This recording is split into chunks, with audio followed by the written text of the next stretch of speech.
the cloud. Okay, great. All right, well, thank you to the lovely alumni panelists, and then Anne, our faculty representative, for coming to our chemistry alumni panel tonight. So my name is Danielle. I also go by Danny if you hear anyone call me that. But I am the undergraduate enrollment coordinator for the College of Science and Technology. So I help students from the time they're interested in learning more about Temple to applying, and then finally when you're admitted, like you all are, to deciding if you want to attend Temple specifically within the College of Science and Technology. So tonight is all about hearing from some of our successful alum in the chemistry department, and about the many different paths that you can take with a chemistry or a biochemistry degree. We also have Anne here who can offer a lot of great perspective, of course, as a faculty member who's seen many students go through the program. So we're going to talk about a lot of different things tonight, and I'm really excited. And as I said, if you just want to ask questions in the chat, we'll be able to answer those as well as the ones that you submitted when you registered for the event. So I just want to start by having each of our panelists just give a little brief introduction on yourself. So for Anne, if you just want to talk about, how long you've been at Temple, the courses that you've taught, and then once we get to the alumni, if you can kind of just talk about your path at Temple, and I'll prompt you after Anne goes. So Anne, you can go first. And then. Sure. So my name is Anne Valentine. I'm a tenured full professor in the Department of Chemistry. I'm also the vice chair of chemistry right now. And I've been at Temple for almost 10 years. As an inorganic chemist, most of my teaching of undergraduates is in general first-year chemistry. I've taught multiple different versions of first-year chemistry, and also in the inorganic chemistry that we teach to majors. And so seeing students, some of the students that you're seeing here were in my classes in years gone by, and it's always great to see them go off and do terrific things. So this is a nice night for me. Awesome, thank you so much. Yeah. Okay, so we'll go in alphabetical order. So we will start with Drew. So Drew, if you don't mind just talking a little bit about your time at Temple, if you came in as a chemistry major, if you didn't, what you've done, and then where you are now, that'd be great. Yeah, okay. So I came to Temple in 2016, actually as a biochemistry major. I thought I wanted to go to med school. And then I took a couple chemistry classes, took a couple biology classes, and realized I was a full chemistry person, and kind of followed a physical chemistry track at Temple. I actually started doing research my first year, which kind of helped me figure out that that was what I really wanted to do. I worked with a couple different research groups over my 4 years at Temple. Yeah, now I'm a first-year grad student at UPenn. Awesome. And what are you pursuing at UPenn? So I'm a PhD student, particularly computational chemistry. Temple has some fantastic computational chemists, so I had a chance to learn from some of the best, and they got me hooked. So, love it. Awesome. Yeah, I'm excited to ask you some questions about your PhD program. Okay, so Lauren, you can go next. All right, so my name is Lauren, and I came to Temple actually as a transfer student in 2015, and then I graduated in May 2019, where I went off to do a master's program at Georgetown University. My master's was in biohazardous threat agents and emerging infectious diseases, and now I'm currently a research specialist at a lab at the University of Pennsylvania, their med school, and we're working on a really cool project repurposing drugs to treat SARS coronavirus 2, also known as the virus causing COVID-19, as well as just the other coronaviruses that cause the human colds and stuff like that. But my time at Temple took a little bit of a journey. When I came in as a transfer student, I was a neuroscience major. I had this really awesome experience to go abroad and do research at the Royal Veterinary College, which then got me thinking that I wanted to be a biochemistry major. And after that experience, I switched over to biochemistry, and I was really lucky to get involved in physical and analytical research while at Temple, and that really helped me get to my master's program, and the culmination of all that ended up with me here at Penn now. We should clarify for anybody watching this, Lauren, that biochemistry is a major that's shared between chemistry and biology. So participation from both departments. As a biochem major, you had access to all the faculty in both those departments and Yes. research in any of those labs and that kind of exposure. So Yes, that's nice. Sort of 2 for 1, right? Oh yeah, for part of the reason why I ended up switching over. Cool. Very cool. That's awesome. Okay, and then last but not least, Hojin. Hey, so I started at Temple well, my story is kind of wild because, I originally was supposed to start fall of 2014, but Dr. Valentine knows I had some visa issues, but and I was like, oh no, like is my scholarship still going to be valid? But thankfully, Temple was like, yeah, we'll just make it happen again. So I was like really grateful for that. So then I actually started, officially started winter 2015, and then graduated December 2018. But yeah, I think for me, like from day one, I knew I didn't want to do pre-med. I knew I didn't want to go to med school because I'm the type of person who likes to be flexible, and I like to plan things as I as time goes on and as I like explore and learn more and more about myself. So I think majoring in chemistry really helped because there are just so many possibilities to it.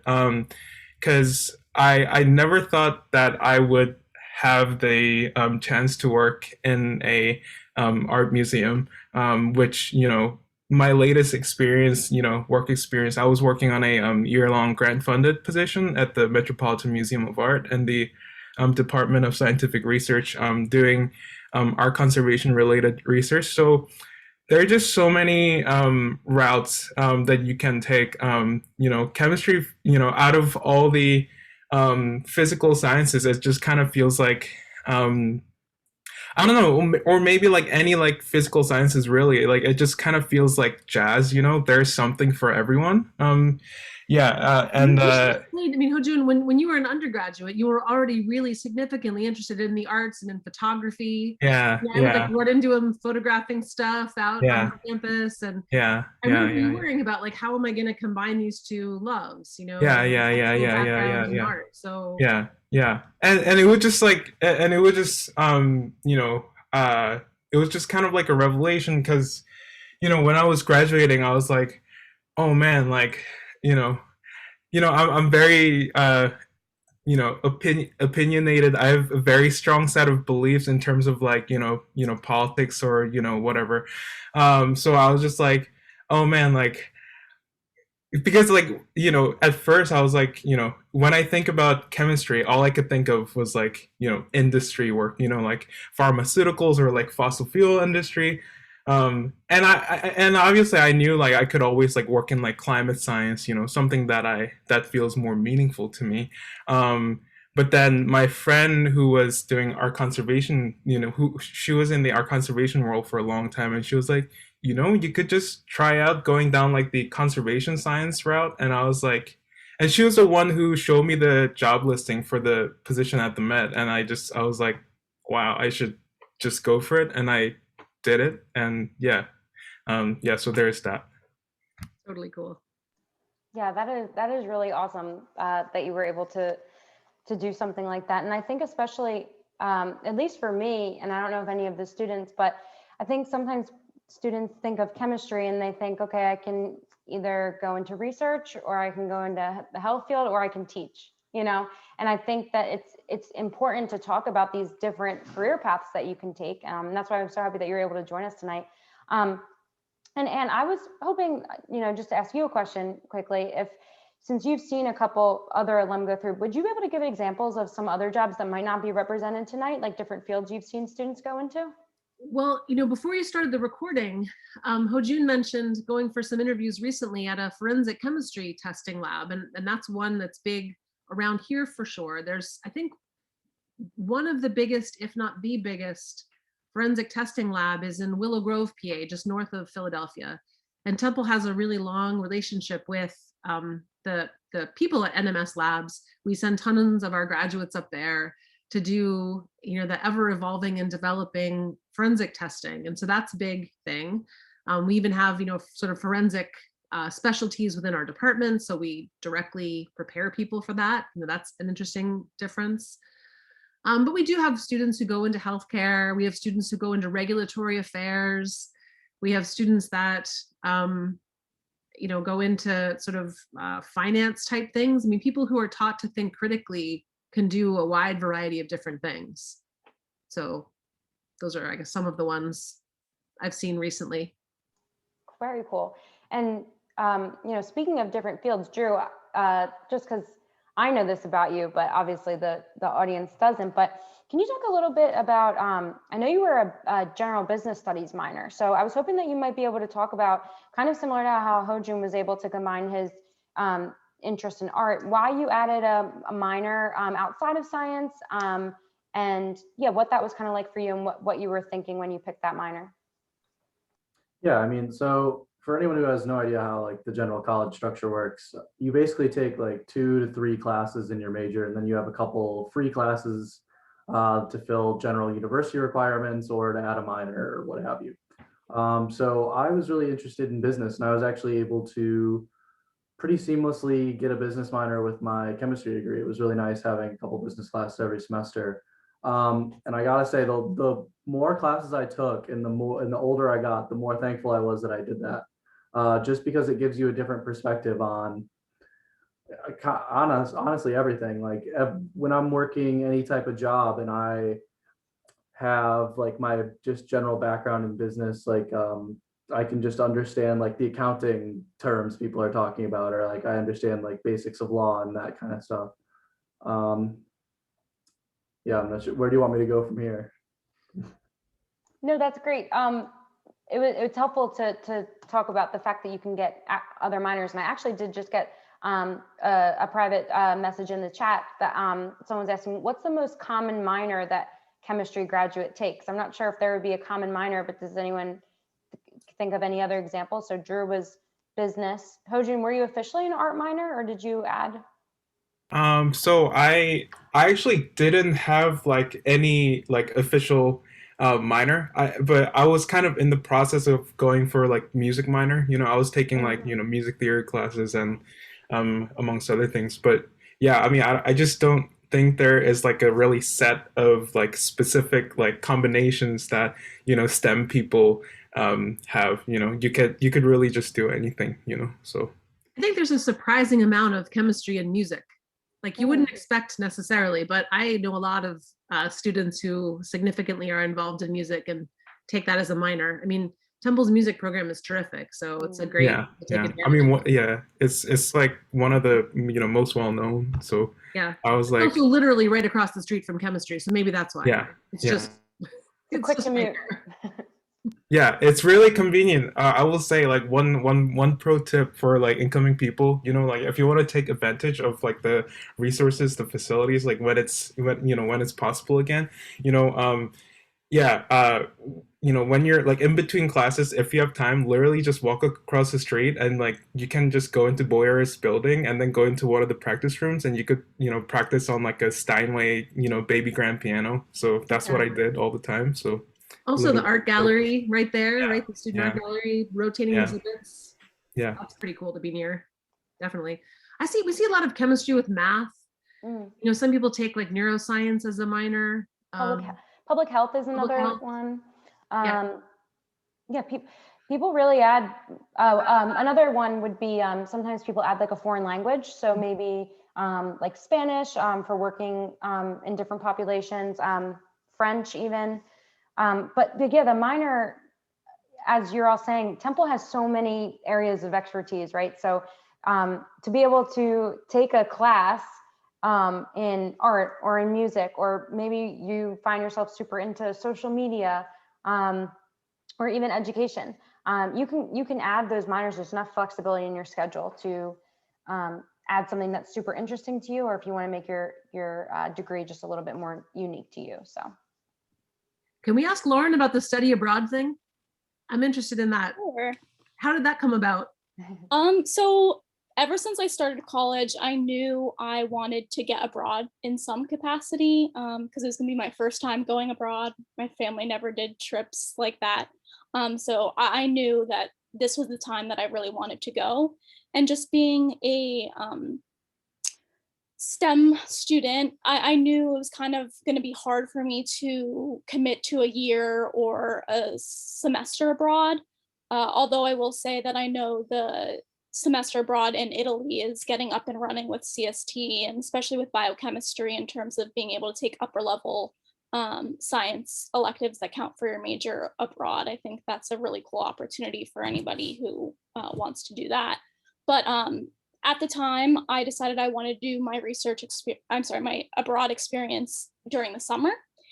But I also wanted it to, in a sense, complement my time at Temple. So I chose a research study abroad. And the way I found that was through Temple's study abroad website in one of their external study abroad programs.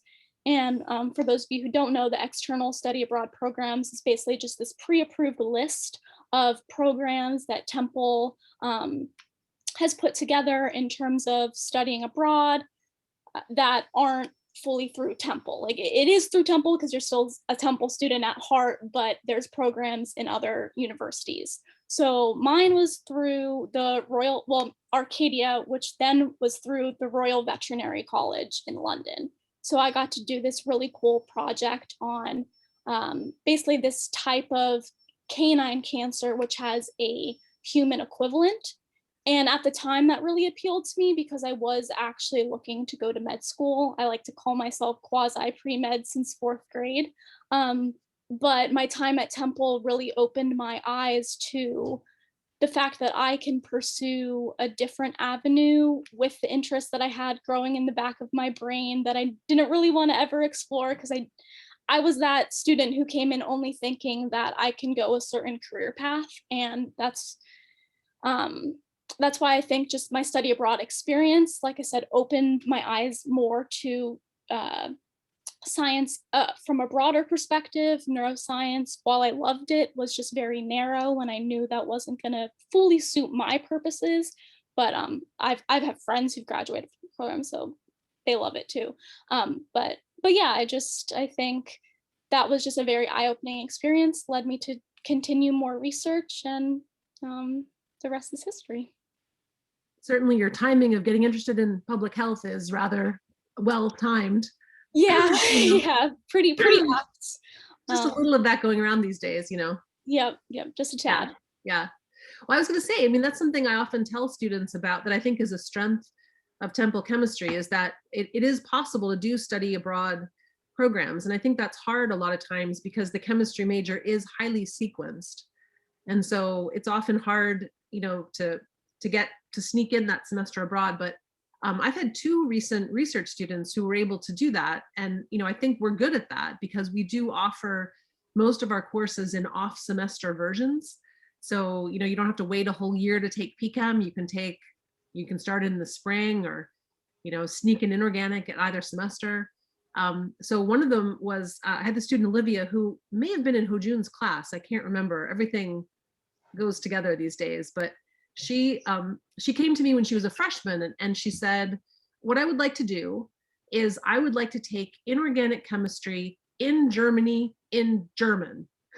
And I was like, okay, well, Temple had a rule that you have to, if you're going to take a major course in a native language, you have to take it in English first. And so she really, rearranged her schedule and fixed things up. And she went to take her German class, I think spring of her 3rd year, and loved it so much that she's back in Germany doing a PhD in chemistry now. And one of my other research students was able to do a semester in Japan. There is a Temple Japan site. And, so he sort of had to rearrange things so that he was doing a lot of his general education requirements in that semester that he was abroad.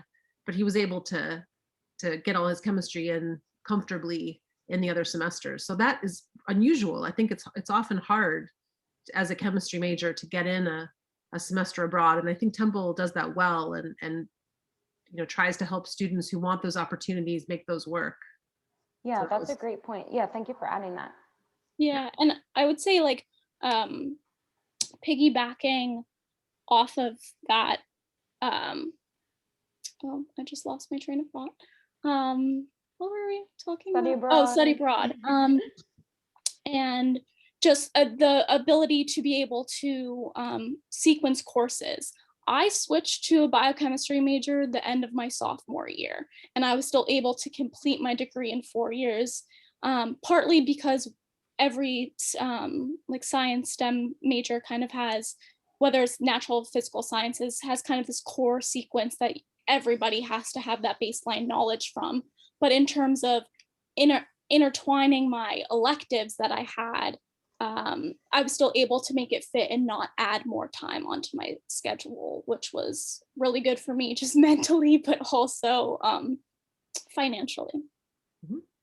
Yeah, and I think that's super common that students kind of switch around between, biochem, neuroscience, as you take more classes and figure out what is the most interesting to you and what you're passionate about. And it's great that the curriculum allows you to do that. So thank you for adding that.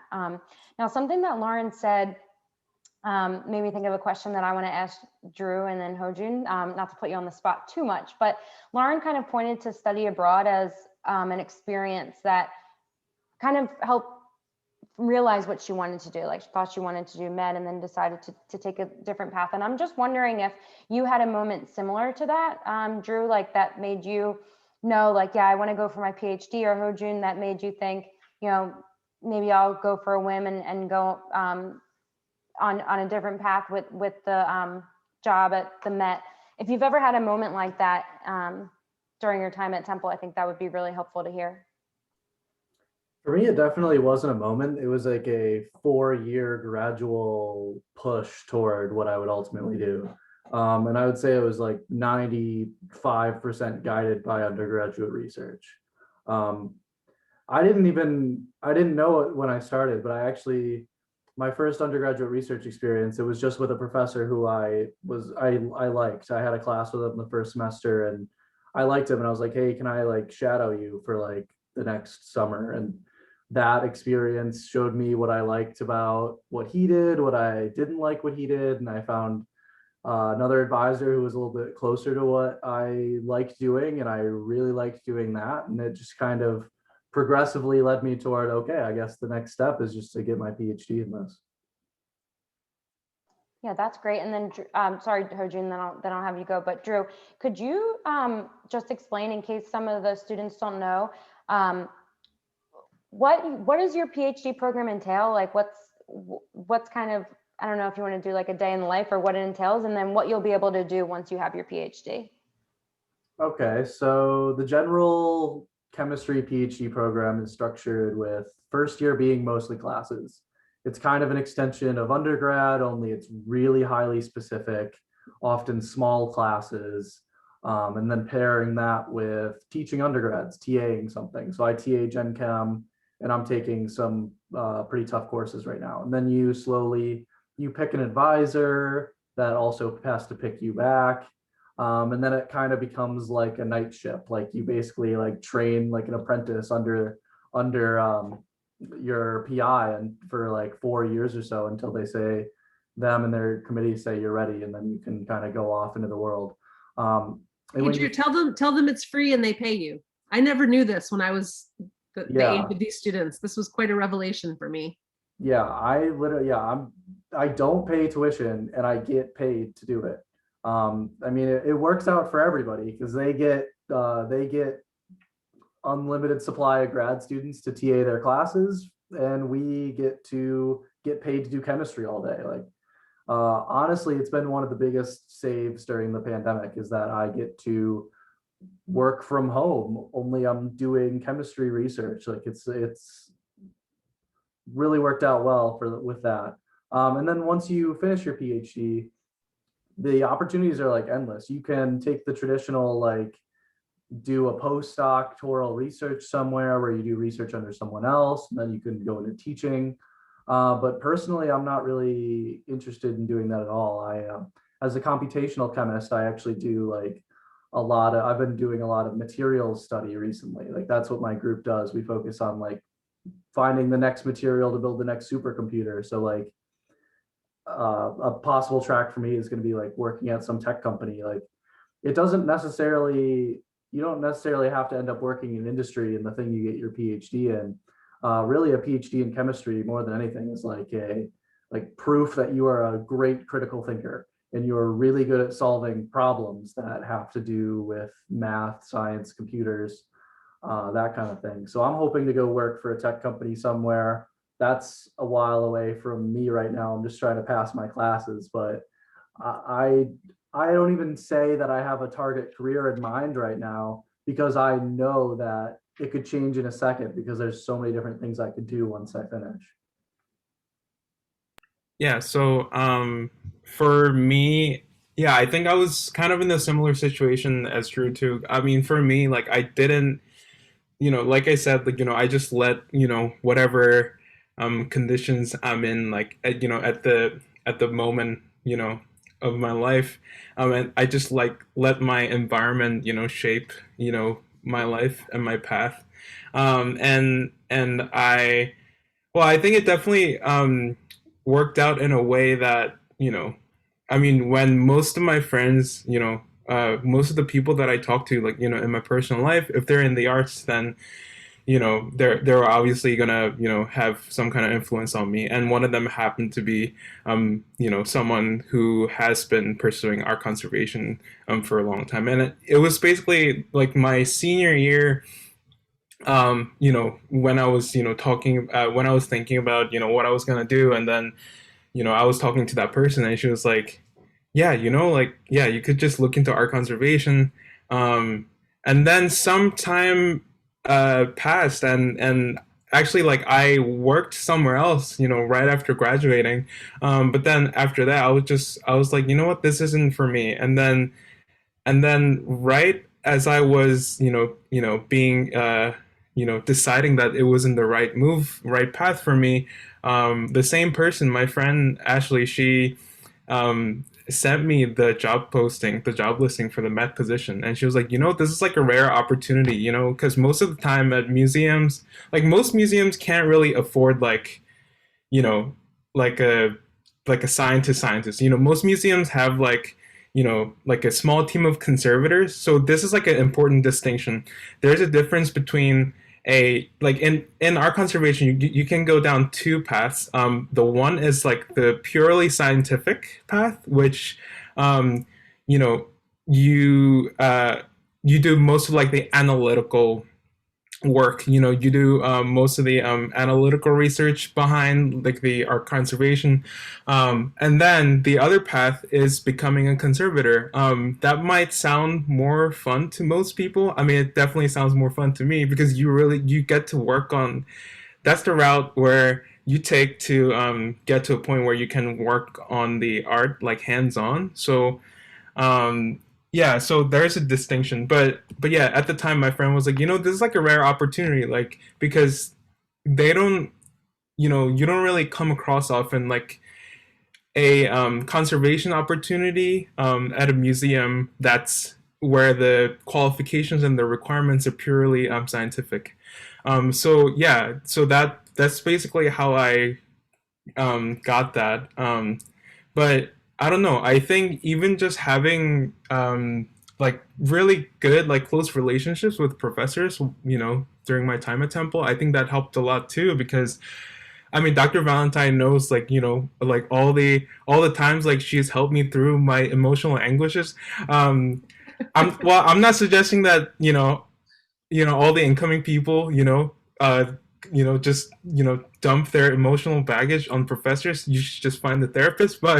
Um but all this to say, it was really nice to have like close relationships with professors, and I think the chemistry program in particular allows that, because for at least for me, like all my classes were really like personal. Like it was like intimate because the class size, like it wasn't held in like huge lecture hall settings, maybe except like biochem, um, yeah. So I think that really allowed me to become close with, people like Dr. Valentine or like, Dr. Gilbert, who's, an organic professor, and, yeah, and also just I think Temple does a really good job of making the research program very accessible.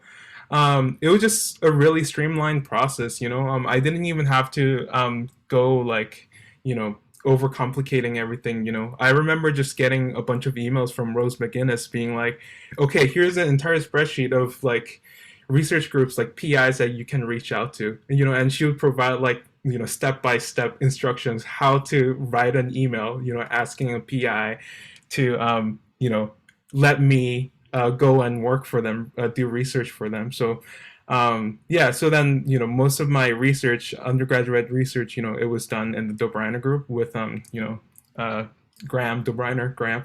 Yeah. Yeah. Yeah. And that's just like another, very great like relationship I had with the professor. And, he also gave me a lot of advice. So, yeah, all this to say, yeah, I think that just helped me a lot in terms of like being confident and like self-assured that like everything's gonna be okay, and I'm gonna be able to find what I care about, in this field. So yeah. Great, awesome. There was a lot of great stuff in there, and I appreciate you sharing those stories with us. And actually was one of the questions that we got and that I wanted to talk about. So it's a great transition. Is I think some people might look at Temple and think, it's such a big school. How am I going to get to know my professors?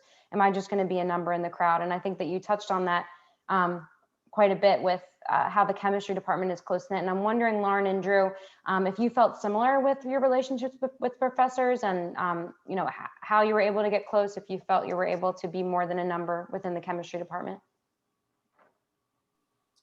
Yeah, so in my midst of transferring, that was one of the concerns my dad actually had about going to Temple. He's like, you're going to go there and you're from a small school and you're just going to get lost in the crowd.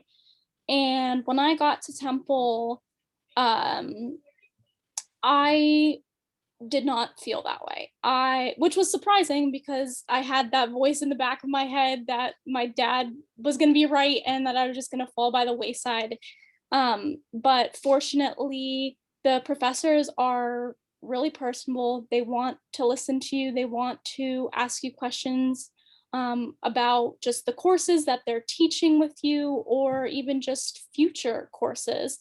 Because Temple has faculty advisors that if you're kind of wondering what electives to choose that may suit your path better for what you're looking to do, you can sit down and schedule a time with them to talk about just what you're thinking, and they'll be able to lead you into a better direction.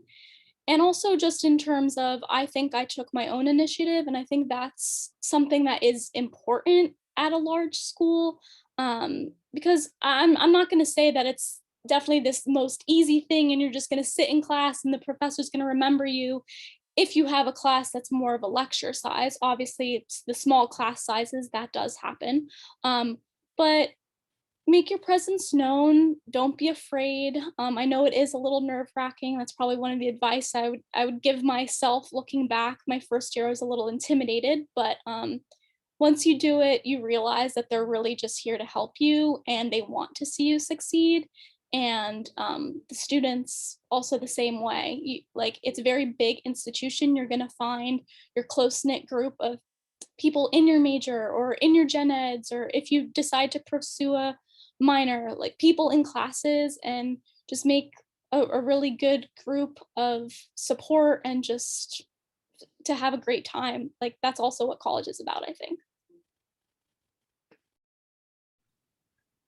Yeah, I don't know if I have a ton to add to that other than like we have what 21, 22 tenured research professors in the chemistry department now, something like that. And that's around the number of chemistry students who graduate every year, like chemistry only. I mean, there's a lot more biochemistry students, but it's impossible to go through the chemistry program at Temple without having a couple professors you are weirdly close to.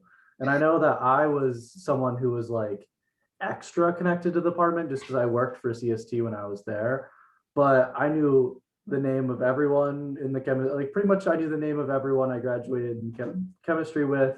Like I knew all of the professors by name. Um, yeah, it's like Temple's a huge school, but the chemistry department is a really small community when it comes down to it. You can really feel it.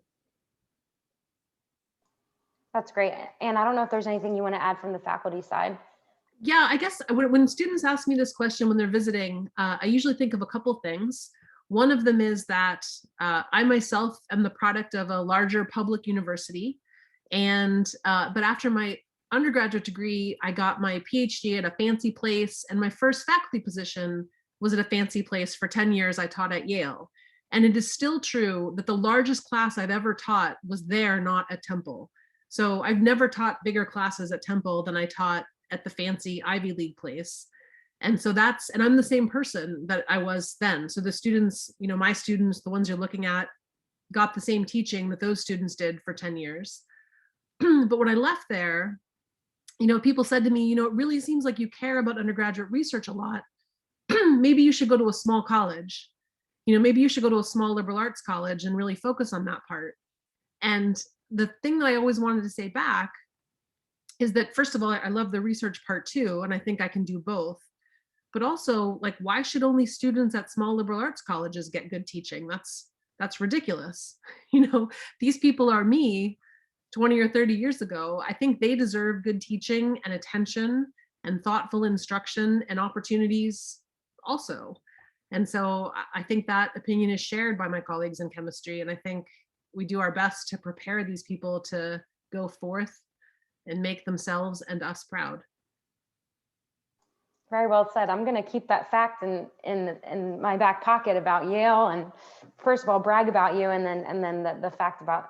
I mean, no shade. It was a nice place and stuff, but it's still the biggest lecture classes I've taught were there. So yeah. Thank you for sharing. Yep.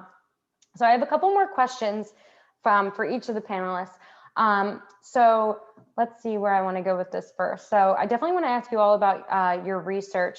So I'm going to start with Drew. So Drew, you mentioned something that I think might take some students by surprise, is the fact that you can do chemistry research at home, because when I think of chemistry research, I think of pipettes and bubbles and beakers. So I would love for you to talk a little bit about the research that you do now. And then I remember during your undergrad, at least when you worked with me, you were also doing kind of remote work before remote work was a thing. So if you could just talk a little bit about that, that would be great. And then I'll ask Lauren and Hojun some other questions. Yeah, I'm biased, but I think the future of chemistry is on the computer. The power of modeling has grown so much in the last 20 years. Like what we can do on computers is insane.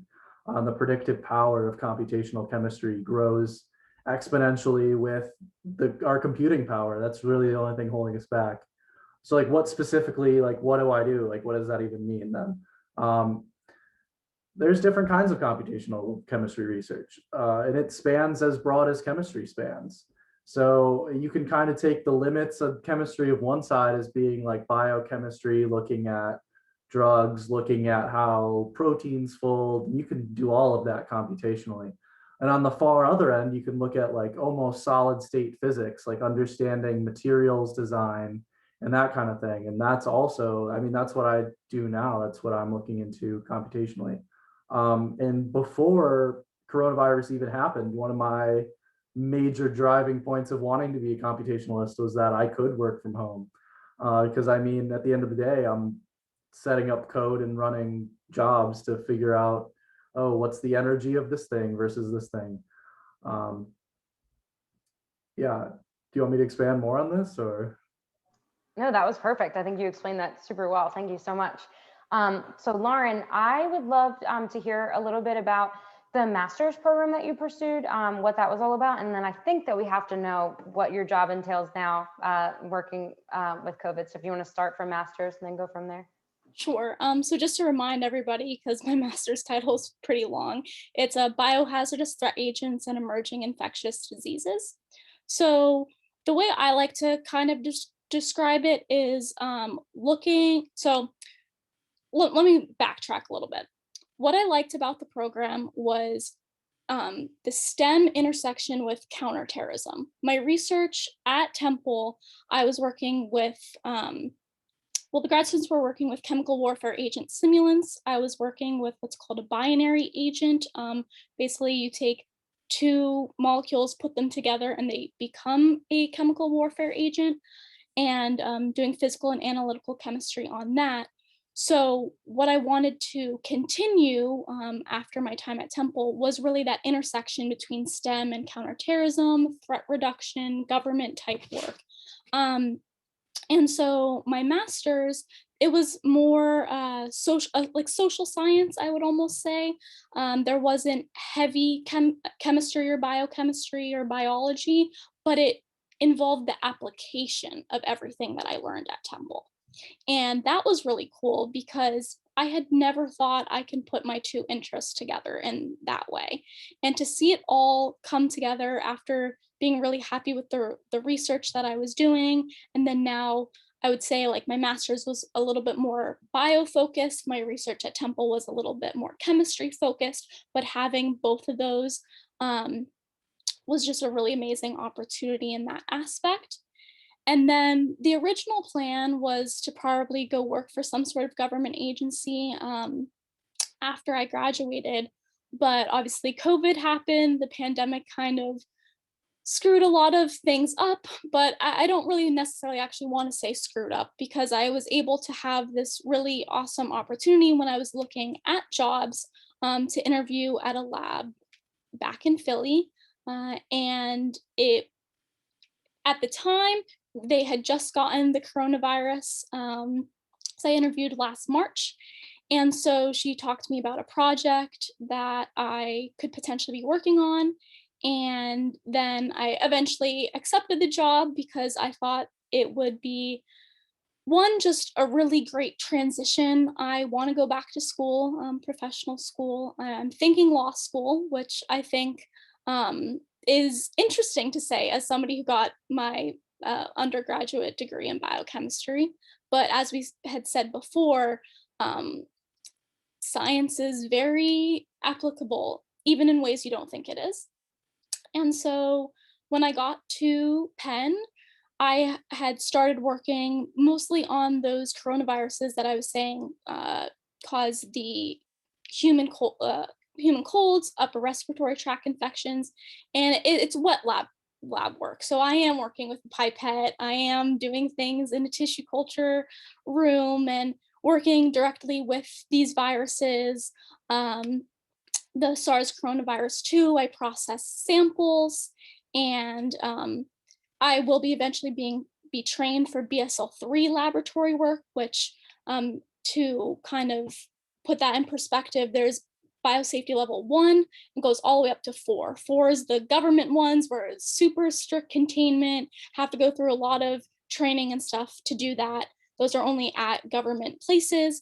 BSL-3 training is a higher containment than just what you see at your typical college labs and stuff like that. And so where there, I would be able to actually work directly with the virus instead of processing samples.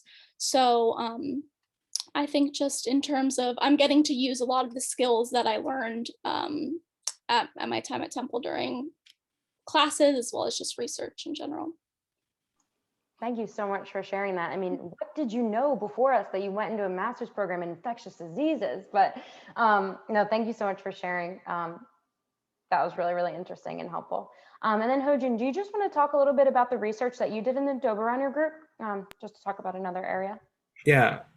So in the Doberiner group, so basically, Graham was like, okay, how about so the Doberiner group, it's mostly just, like organometallic research and organometallic chemistry research. And basically, I got to work on, this project, just exploring, observing like the behaviors of, polyketones, the effects of, well, my project specifically, it was just, it was researching the effects of, Lewis acids on the syntheses of polyketones.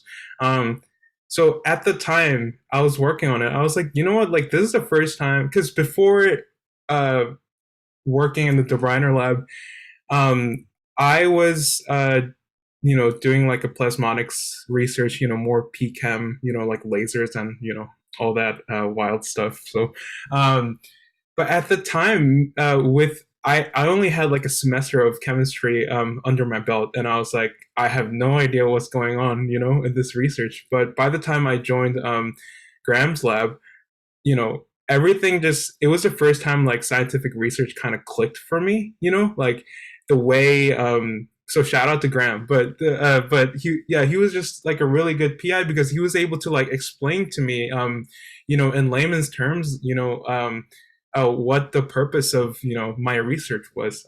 So that was just really nice to have. But now that I'm thinking about it, like conveniently enough, I think the person who hired me, aka my boss, his name's Eric Breitong, and actually, if you go on ACS's website, there is a section where you can explore like different career paths in science, and if you look at the page for like chemistry in the arts, he's like the person that's like he's like the main like representative like in that, like his face is like right there.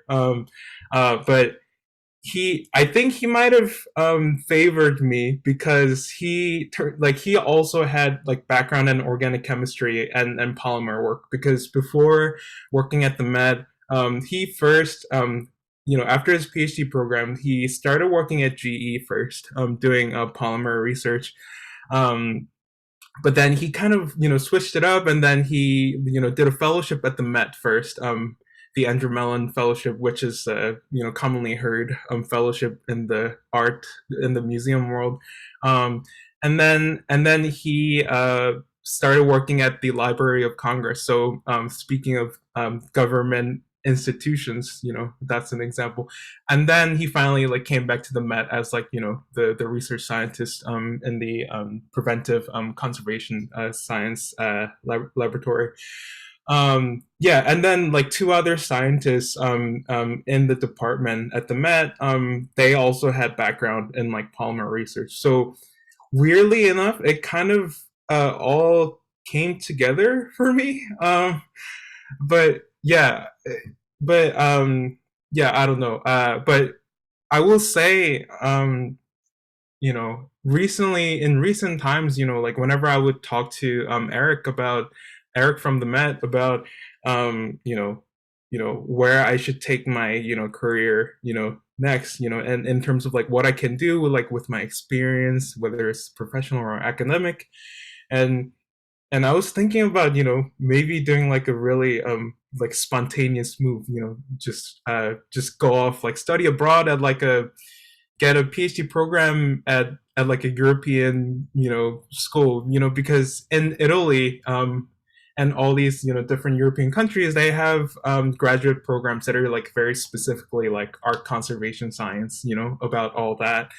And Eric was like, yeah, like a lot of people do that, but from like talking to over the years, just working at the Met, like being in the museum world, cultural heritage, talking to a bunch of people from like the all the big museums, like like MoMA, the Whitney, and like Brooklyn Museum, and all these places, he found out that if you want to go in the science route, not the like the conservative route, they actually value they actually end up like hiring, in terms of like PhD level scientists, they actually just end up hiring like people who have earned like gone and done like your traditional graduate programs, just in like polymers or like and all that. So yeah, and all this to say, he was just like bringing that up to me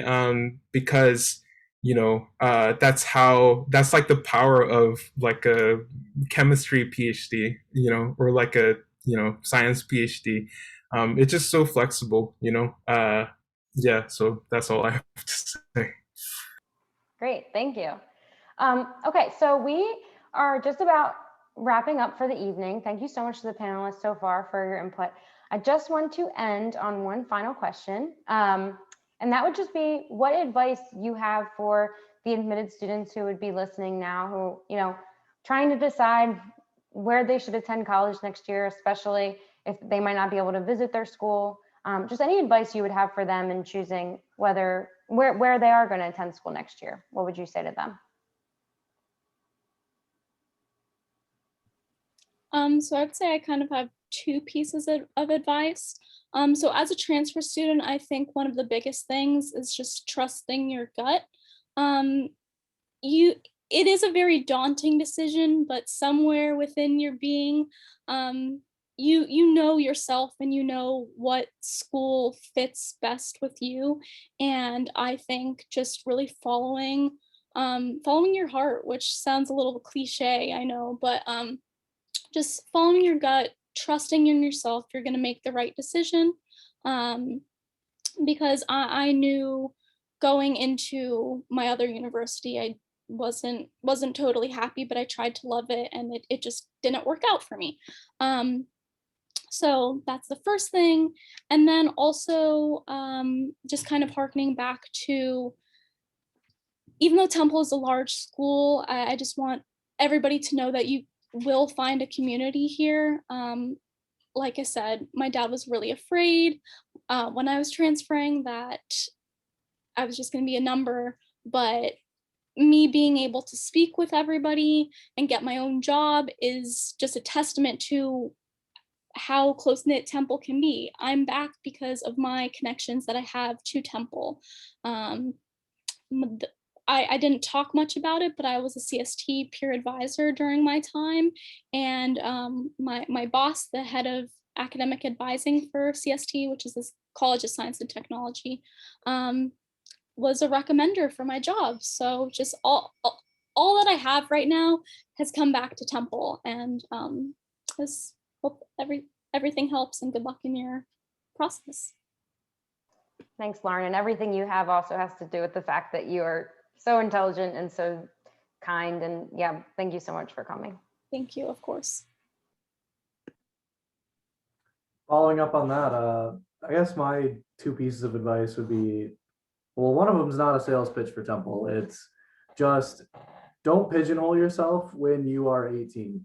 Don't go into college thinking that you know exactly what you want the next 40 years of your life to be like, because as we can see, if we've seen over the last like 12 months, things can change in a minute, and you just want to be the most qualified version of yourself to take on whatever you do later on. And then as a sales pitch for Temple, consider just the cost benefit analysis of every school you're going to, and really look at the opportunities that you will have at every school. Temple is in such a unique cusp situation between having all of the research funding connections of any tier 1 research institution and being small enough to graduate class sizes of like 20 people in chemistry and have everyone know each other in the department. And that's really rare. I mean, I've experienced a couple different schools now, and like there's nothing that compares to Temple chemistry in particular. It's just such a unique place and great way to lead on to any career that you want to do.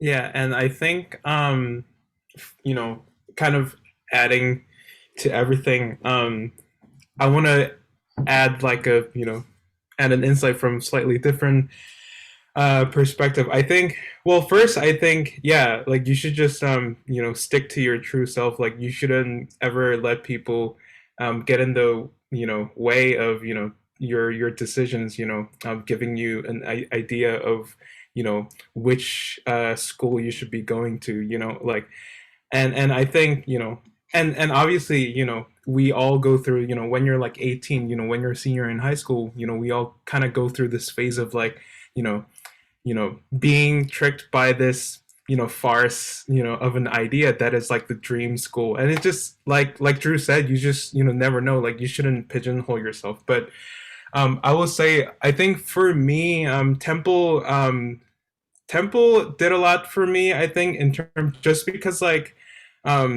even like besides like all the resources that the school can offer, I think the location was really big for me, because I think when I was in high school, I did apply to a lot of those, small, like, hip liberal arts schools, like Vassar, or like Skidmore, or like, all these places in like upstate New York or like Vermont or whatever. Um, but then, I realized, because of Temple's location. I mean, Philly is a very culturally rich, city.